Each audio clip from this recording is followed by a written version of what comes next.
大家好，我是小豪。今天我们来延续巧克力蛋糕系列，做一个鲜橙巧克力牛油蛋糕。只要留意后面提到的一些步骤，这款蛋糕要失败也很难。先来处理橙皮屑，我们只取橙色的表皮，底下白色的部分我们不要，因为会有苦涩味。加入80克的细砂糖，搅拌均匀。先放一旁备用，接着来准备橙汁。我们不会用到全部的橙汁，只取15克，剩下的就直接喝掉吧。橙汁富含维生素 C， 可以增强抵抗力。这段期间大家要好好照顾自身健康哦。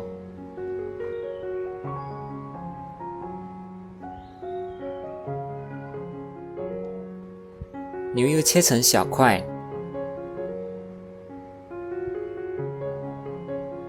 取120克放在室温下软化。在等待牛油软化的同时，我们来准备模具。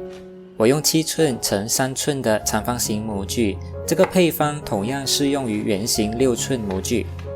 为模具包上烘焙纸防粘，也方便脱模。如果没有烘焙纸，你就直接在模具内部刷一层油，然后撒上一层薄薄的面粉。具体的操作方法，你可以点以上的链接去看看。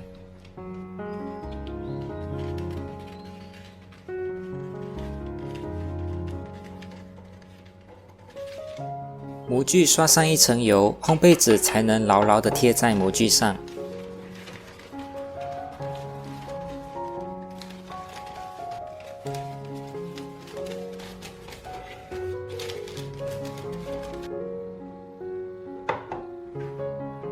牛油要软化到什么程度呢？手指可以轻轻地按出一个印，这样就可以了。这一步很重要。太软的牛油在之后的搅打过程中会很容易融化，导致打发失败。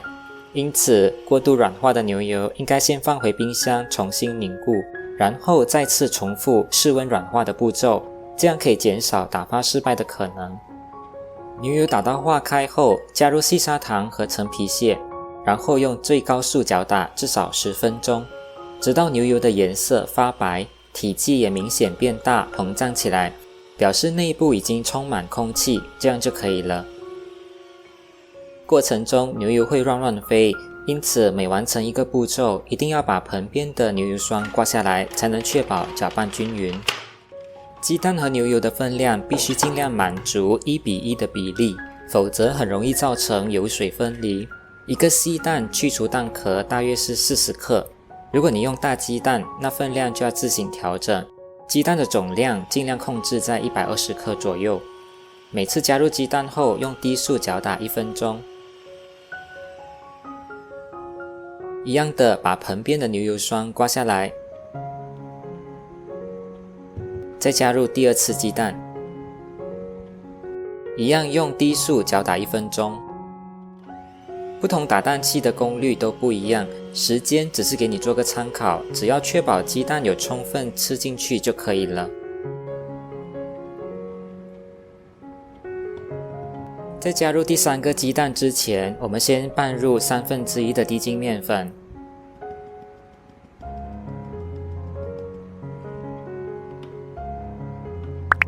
先用最低速搅打30秒。再用刮刀拌匀，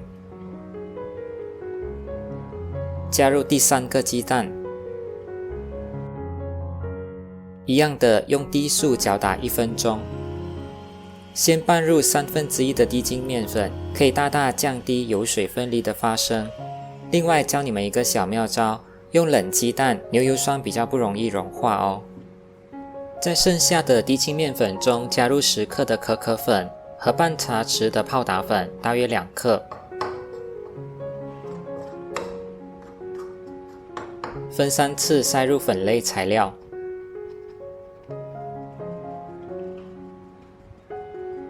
为了增加松软的程度，接下来我们不用机器了，只用刮刀轻轻的拌匀。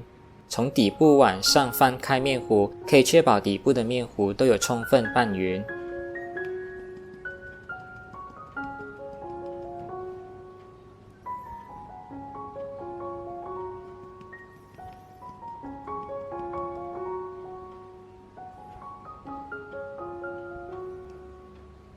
趁还有一点颗粒状的时候，加入橙汁，充分搅拌均匀。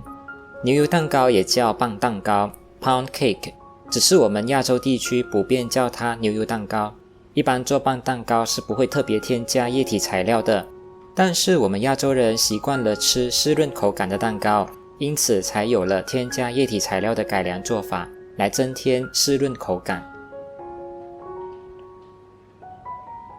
用这个小妙招来引出大气泡，也可以弄平表面。震掉大气泡。烤箱180度烤50分钟。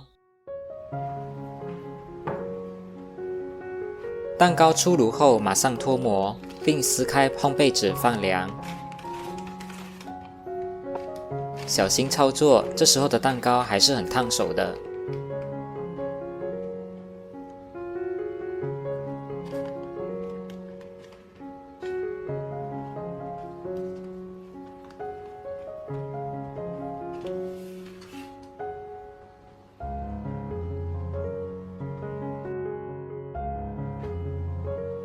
放凉后，我们切开来看看。由于时间关系，我并没有等4个小时回油后才切开蛋糕，因此你看到表层很硬是正常的，回油后蛋糕表层才会变软。你看，内部组织还是很松软的，蛋糕散发出可可浓郁的味道，同时还夹带一丝鲜橙的香气。这款蛋糕的做法并不难，要是过程中你还是遇到一些问题，比如牛油融化或油水分离，欢迎你去看看这个视频，希望对你有帮助。我把视频的链接放在说明栏。今天就分享到这一边，喜欢我的视频记得一定要按赞和分享，并订阅我的频道和打开小铃铛，接收最新视频的通知。谢谢你们的收看，我是小豪，我们下期再见。